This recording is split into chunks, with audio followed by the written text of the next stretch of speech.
Hey guys, another life, another vlog. So for today's video is moadto mi didto sa clinic guys para sa follow-up check-up ani among bugoy kay tanawar gud pud na o. Atong pagka-Sunday guys, okay pa na siya kay naghatag man kog update sa kuan ayang secretary. So or kanang assistant sa doktor kay iniingon man nga magpa-chat lagi kuno if ever ni hubag ba siya or ni grabe ba. Pero atong pagka-Sabado okay pa ni siya guys, naulian ni. So gahapon nag-start na pud ang iyahang katol-katol o kuan panunga.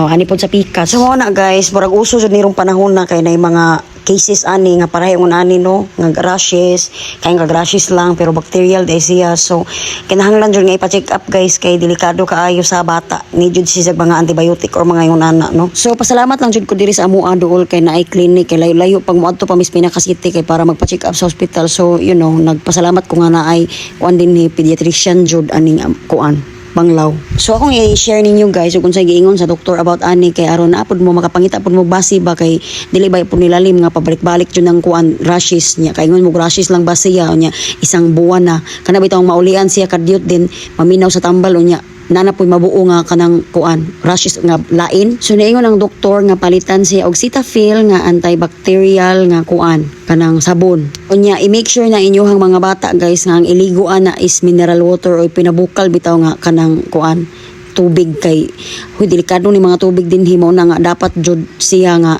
ato ang ipabukal or mineral water atong iligo kay sensitive kinig mga skin ng mga bata ron Ginoo ko. So ang uban guys is need jud siya og prescription sa doktor no. So maura jud ako ma-share ninyo abot og kana bang Cetaphil is need jud pud siya prescription ay pwede ra nimo paliton over the counter pero sabon jud na siya nga bar. So abot naman pud sa katol-katol guys ang giingon lang sa doktor is papaliton og cetirizine anya gamiton lang na siya kung needed na jud no.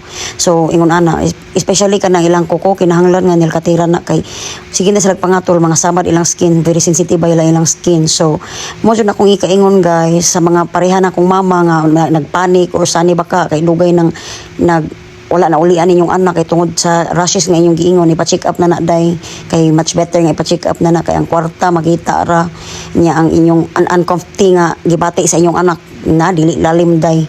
So mao na nga kinahanglan nimo nga ipa-check up just to make sure para mahimuan kag prescription kay naay uban baya kay di baya nimo mapapalit over the counter.